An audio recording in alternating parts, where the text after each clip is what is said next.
टीना दत्ता हो गई है बिग बॉस हाउस से इविक्ट। टीना दत्ता ने इविक्शन के बाद में मीडिया से बात की। आइए सुनते हैं टीना दत्ता ने क्या कुछ कहा। डेफिनेटली बहुत कुछ सीख के आई हूँ। I have become more stronger than before. इंसान की परख और बेहतर तरीके से करने लगी हूँ। एंड शायद आगे भी और बेहतर तरीके से समझ पाऊँगी। एंड जो मेरा एक बहुत बड़ा ड्रॉबैक रहता था कि मैं बहुत इमोशनल हूँ। सो शायद मैं कुछ हद तक उस पर वर्क कर पाई। And yeah, I believe that I'm a survivor. I survived being in the house for 120 days, which is not a joke because it's very difficult to be in that house, without your people, without your loved ones. So definitely, I'm a survivor. टीना दत्ता दूसरी बार evict हुई है। पहली बार टीना Dutta evict होकर अंदर गई थी और घर में क्या कुछ हो रहा था उनके बाद उसका वीडियो उन्हें देखने मिला था। तो ऐसे में उनको एक एडवांटेज था कि उनको पता था कौन कैसे है। तो इस बात पर टीना दत्ता को पूछा, तो आइए टीना दत्ता ने क्या कहा बताते हैं आपको। नहीं, अर्चना भी वहाँ से अंदर गई थी। अगर आप डिज़र्विंग हैं और लोगों को ऐसा लगता है कि आपको जाने का एक मौका मिलना चाहिए तो आपको जाना चाहिए। और कहीं ना कहीं मैं बाहर इसीलिए भी आई थी ताकि मैं बहुत ज़्यादा क्लाउडेड थी अपने कुछ थॉट्स और इमोशंस को लेकर, जिसमें मुझे क्लैरिटी पाने की ज़रूरत थी।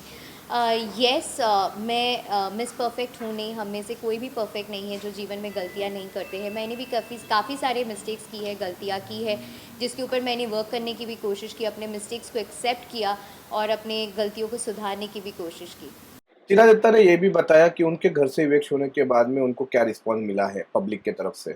Honestly speaking, a lot of positive response. मैं झूठ नहीं बोलूँगी, मतलब a lot of positive response. और सच में लोगों ने प्यार किया है और सच में लोग मुझे टॉप 5 में देखना चाहते थे। कल भी मैं जब बिग बॉस की शूटिंग कर रही थी, वहाँ पे भी जो यूनिट वाले थे, या आज मैं लिफ्ट के अंदर when I bumped into people, और ऊपर जब मैं कॉफ़ी पीने गई थी, I bumped into some more people जो रील्स बना रहे थे, पिक्चर्स ले रहे थे। Everybody was like we loved you inside the house, we loved your game, and it is shocking and it is heart breaking for us कि आप top 5 में कैसे नहीं हैं। शालीन के बाद टीना दत्ता का अच्छा फ्रेंड था एनसी स्टैन, मगर एनसी स्टैन के फैन की तरफ से टीना दत्ता को कोई भी सपोर्ट नहीं मिला। इस बात पर टीना दत्ता से पूछा गया, तो आइए सुनते हैं टीना दत्ता ने क्या कहा। मुझे सच में बहुत बुरा लगा, पता है। मतलब आज भी जब मैं अपने फ्रेंड से बात कर रही थी, तब भी उन्होंने बोला कि तुझे कैसे कभी समझ में नहीं आया, तुझे कैसे कभी दिखाई नहीं दिया, क्योंकि उन्होंने मेरे मुंह पे कभी नहीं बोला, पीठ पीछे बात किया जो आप लोगों को दिखा। मैंने हमेशा अच्छा बोला है उसके बारे में, बट आज मुझे पता चलता है कि वो बंदा कोई सुपरस्टिशियस तकिया होता है जो हर कंटेस्टेंट के बेड के नीचे रख देते ताकि वो एविक्ट हो जाए। आई मीन, वो माइंड सेट इतना गंदा है यार। मतलब कोई कैसे कैसे कर सकते हैं। मतलब मैं ज़िंदगी में अपने दुश्मन भी कोई होगा ना, भगवान ना करे, उसके लिए भी मैं ऐसी हरकतें नहीं कर सकती कि कोई सुपरस्टिशियस पिलो है और उसको आपको घर से बाहर निकालना है तो उसको आप रख दोगे। शालीन और टीना का रिलेशन क्या था आज तक किसी को पता नहीं चल पाया।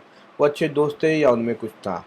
और कई बार टीना पे आरोप लगाया गया कि टीना शालीन को यूज़ कर रही है। और फिर ये आरोप भी लगा कि टीना और शालीन दोनों ही बाहर से ही ये सब सेटिंग करके आए हैं।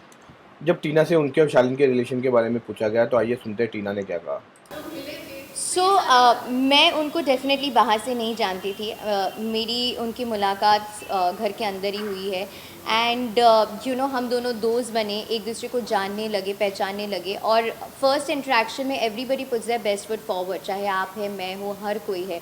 जब आप एक इंसान के साथ लंबा समय गुजरते हैं और ज़्यादा वक्त निकालते हैं और बिताते हैं उनके साथ, तो आपको उनके पर्सनालिटीज़, उनके कैरेक्टर के बारे में पता चलता है। और मुझे ये पता चला कि ही इज़ अ मैनिपुलेटर, और अगर लोगों को ये लगता है कि मैं फ़ेक लव कर रही हूँ और ये चीज़ें फ़ेक कर रही हूँ, तो मैं आखिरी तक फ़ेक करती ना गाइज़, तो मैं अपना स्टैंड नहीं लेती। जब मुझे पता है कि फ़िनाले 2 हफ्ते या कुछ दिनों की दूरी पे है, तो मैं फ़ेक कंटिन्यू करती रहती, फिर बाहर आके डिसाइड करती। मेरी ज़िंदगी है, किसी को क्या पता चलता। टीना से जब उनकी और प्रियंका की दोस्ती के बारे में पूछा गया, तो आइए सुनते हैं टीना ने क्या जवाब दिया। मेरी और प्रियंका की अचानक से दोस्ती नहीं हुई है। हमारी दोस्ती 8-9 हफ्ते से हुई है। एंड वो भी eventually over a period of time हमारी दोस्ती का बॉन्ड बिल्ड हुआ है। एंड लास्ट फ्यू वीक से हमारी दोस्ती बहुत स्ट्रॉन्ग हुई है। And I cherish our friendship, it is beautiful. Tina से जब शालीन के बारे में और पूछा गया, तो वो चिढ़ गई। नो मोर शालीन क्वेश्चंस यार, this is about me, my Bigg Boss journey. मैं बिग बॉस में 120 दिन रह के आ चुकी हूँ, so it has to be about me. Tina ने शालीन पे आरोप लगाया कि वो एक्टिंग कर रहे हैं।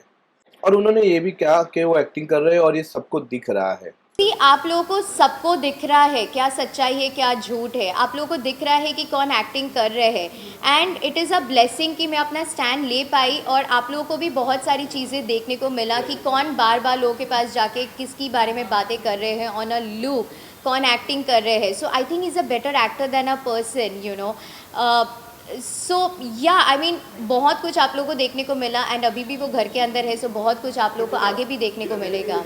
टीना से जब पूछा गया कि क्या शालीन की एक्टिंग की ही वजह से वो बाहर है और शालीन अंदर है, तो आइए सुनते हैं टीना ने क्या कहा। अगर आप अपने ओपिनियंस और पॉइंट ऑफ व्यूज़ बहुत स्ट्रांगली पुट अक्रॉस करेंगे तो कहीं ना कहीं वो नेगेटिवली पोर्ट्रे हो जाता है, but that is who I am, and I don't shy away from saying what is right and what is wrong. I stand up for the right things, I stand up for the wrong things, कि अगर ये सही है तो ये सही है, गलत है तो ये गलत है। उसके बारे में जब आप मुँहफट होते हो, जो आपके दिल में है आप बोल देते हो ना, आप इतना मैनिपुलेट करके जब चीज़ें नहीं बोलते हो डिप्लोमेटिक तरीके से या शुगर कोट करके, तो आपको जज किया जाता है, which is okay. And people have जज me earlier also, which is okay, so it's okay. मैं ये बोलती हूँ कि मैंने सच्चाई बोला है, मैं मेरी सच्चाई है। टीना से जब पूछा गया कि इस बार के बिग बॉस के टॉप 3 कौन होने वाले हैं, तो आइए सुनते हैं टीना ने क्या कहा। टॉप 3 ऑनेस्टली जेन्युइनली बोलूँ, गेम के पर्सपेक्टिव्स को देखते मद्देनज़र रखते हुए, then Priyanka for sure, Shiv yes, Shiv के अपने ओपिनियंस और मुद्दे रहे हैं, एंड अर्चना, चाहे वो भला अच्छा हो बुरा हो जैसे भी हो, लोगों को हर्ट कर दे या कुछ बातें अग्रेशन में गुस्से में बोल देती है बिना सोचे समझे, पगलेट है, बट दिल की कहीं ना कहीं वो अच्छी है, ख्याल भी करती है, केयर भी करती है। सो डेफिनेटली ये 3 को मैं देखना चाहूँगी। हमेशा से ये माना जाता है कि बिग बॉस वही जीतता है जो कलर का फेस होता है, और टीना ने भी कलर्स के शो किए हैं, बल्कि टीना ने ज़्यादा करके कलर्स के शो ही किए हैं। ऐसे में जब टीना को पूछा गया, तो आइए सुनते हैं टीना ने क्या कहा। आई डोंट नो, मैं ये बोलती हूँ कि मैंने अपना 200% दिया है, मैंने अपना स्ट्रॉन्ग ओपिनियंस रखा है, अपना पॉइंट ऑफ व्यूज़ हर चीज़ रखा है, but I know it for a fact, I am content knowing कि you know in spite of going through so much, I have lost my fur baby, मैंने अपनी डॉग को खोया है, मैंने 2 बार अपना एंकल टूट गया, मेरा दांत टूट गया, you know, I had to go through all the Weekend का वार episodes and trauma and everything, उसके बाद भी मैंने survive किया है। So end of the day it was a beautiful experience and I came out as a survivor, you know. So I don't know about colors का face or whatever, it maybe doesn't work like that of course, but I know it for a fact कि मैंने अपना 200% दिया है और उसमें मेरा कोई regret नहीं। टीना ने क्लियर किया कि फराह खान का जो वॉकआउट था वो असल में वॉकआउट नहीं था। I have no clue about that. She did not walk out. Again, that was a wrong edit. She said कि I am upset और मैं पानी पीने जा रही हूँ, और वो पानी पी के वापस आ गई थी। तो मेरा भी ऐसा हो रहा था कि मैं रिक्वेस्ट कर रही थी, I was begging कि मैम प्लीज़ एक बार मेरी बात सुनना, and then I was like, so वो correct, this was my reaction. I was like, मैं क्या बोलूँ अब, तो उसको फिर बोला गया कि you know that was an attitude problem. Tina से जब पूछा गया कि क्या मंडली बिग बॉस की फेवरेट है, तो आइए सुनते हैं टीना ने क्या कहा। मंडली के अगेंस्ट येस सिर्फ मैं और प्रियंका ही आवाज़ उठा रहे थे, बाकी सब मंडली का हिस्सा है। अब उनको अपना इंडिविजुअल गेम नहीं खेलना है, इंडिपेंडेंटली नहीं खेलना है, तो उसमें हम कुछ नहीं कर सकते। हम बोल सकते हैं, सलमान सर भी समझाते हैं, जगाने की कोशिश करते हैं, बट अगर आपको ग्रुपिज़म खेलना है तो वो गलत हो जाता है, बिकॉज ये इंडिविजुअलिटी का शो है जहाँ पे आप अपना रियल परसेप्शन लोगों को दिखाते हैं। सो वो थोड़ा सा आगे के लिए बाकी। टीना ने जाते जाते शालीन पे लगाया एक गंभीर आरोप। आइए सुनते हैं टीना ने क्या कहा। वो किसके बारे में बिचिंग नहीं करते गाइस, आप सबको पता है, हर लड़की के बारे में गंदा बुरा बोला है, कौन से लड़की को छोड़ा है इस पूरे शो में, आप सबको पता है। बट ठीक है, that is his personality, his perception. But thank you so much guys, thank you, it was lovely chatting with you all and love you guys, thank you so much, thank. Tina के eviction के बाद अभी 7 लोग big boss house में बचे हैं। अब देखने वाली बात यह होगी कि टीना के बाद कौन इविक्ट होता है। आपके ख्याल से नेक्स्ट इविक्शन किसका होगा, हमें कमेंट में ज़रूर बताएं, और हमारा चैनल डेली मनोरंजन को सब्सक्राइब करना ना भूलें।